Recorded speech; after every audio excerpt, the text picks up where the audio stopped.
नमस्कार, good afternoon. मी करण सिंह पवार. आपण पाहता एलएस मराठी बुलेटिनच्या सुरुवातीला घेऊयात वेगवान बातम्यांचा आढावा. मुंबई महानगरपालिकेच्या निवडणुका जाहीर झाल्यानंतर शिवसेनेनं भाजपकडे 125 जागांची मागणी केल्याची माहिती विश्वसनीय सूत्रांनी दिली आहे. राष्ट्रवादी काँग्रेस पक्ष मुंबईतून महायुतीमध्ये नसणार याचा फायदा घेत शिंदेंकडून 125 जागांची मागणी करण्यात आल्याचंही समजतंय. महापालिका निवडणुकांचं बिगुल वाजलंय. राज्यात राजकीय घडामोडींना वेग आला आणि त्यातच राष्ट्रवादी अजित पवारांच्या पक्षाने ठाण्यात महायुतीची साथ सोडली आहे. ठाणे महापालिकेत स्थानिक पदाधिकाऱ्यांचं एकमत होत नाही. ही परिस्थिती पाहता थेट स्वबळाचा नारा देण्यात आलाय. राष्ट्रवादी शहराध्यक्ष नजीम मुल्ला यांनी स्वबळाचा नारा दिल्यामुळे महायुतीत बिघाडी झाल्याचं पाहायला मिळतंय.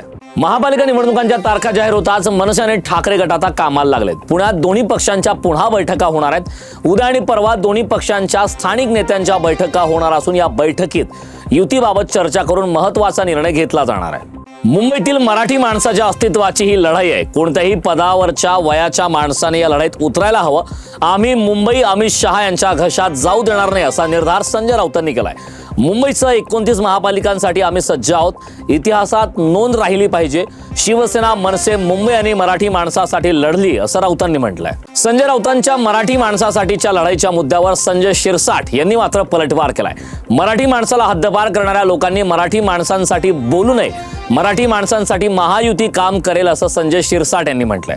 मुंबई महानगरपालिकेच्या निवडणुकीतील खर्चासाठी 15 लाखांची मर्यादा ठेवण्यात आली आहे. पण सत्ताधारी 15 लाखांपर्यंत मर्यादा पाळणार आहेत का, यासाठी राज्य निवडणूक आयोग काय करणार आहे असा प्रश्न खासदार संजय राऊतांनी उपस्थित केलाय. युतीचा निर्णय दोन्ही पक्षाचे नेते घेतील. अंतिम निर्णय कळवला जाईल असं अनिल परब यांनी म्हटलंय. काँग्रेस काय निर्णय घेतं हा त्यांच्या पक्षाचा निर्णय आहे असंही अनिल परब म्हणाले. कोणीही एकत्र आलं तरी जनतेच्या मनात जे आहे तेच होईल असं उपमुख्यमंत्री अजित पवार यांनी म्हटलंय. निकाल विरोधकांच्या बाजूने लागला तर ईव्हीएम चांगला आणि विरोधात गेला तर ईव्हीएमला दोष दिला जाईल असं म्हणत अजित पवार यांनी विरोधकांवर निशाणा साधलाय. सोलापूर महानगरपालिकेसाठी भाजपकडून 3 दिवस इच्छुक उमेदवारांच्या मुलाखती होणार आहेत. 1200हून अधिक इच्छुक उमेदवारांनी अर्ज दाखल केलेत.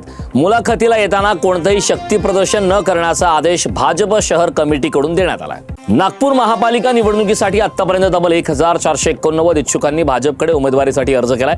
अनेक तरुणांना उमेदवारी देण्याची पक्षाची तयारी आहे. तसंच मागील निवडणुकीत जिंकून आलेल्या जागांच्या आधारे महायुतीचा निर्णय घेतला जाईल अशी माहिती भाजप शहराध्यक्ष दयाशंकर तिवारी यांनी दिली. रायगडच्या नागोठणे बस डेपो नूतनीकरणाच्या भूमिपूजनासाठी रायगडचे दोन्ही विरोधक मंत्री पुन्हा एकत्र आल्याचं पाहायला मिळालं. मंत्री भरत गोगावले आणि मंत्री आदिती तटकरे यांच्या हस्ते नूतनीकरणाचं भूमिपूजन पार पडलं. त्यामुळे कट्टर विरोधक बनलेल्या या दोन्ही मंत्र्यांच्या एकत्रित येण्यावरून आता पुन्हा नवीन राजकीय समीकरण जुळणार का हा प्रश्न उपस्थित होतोय.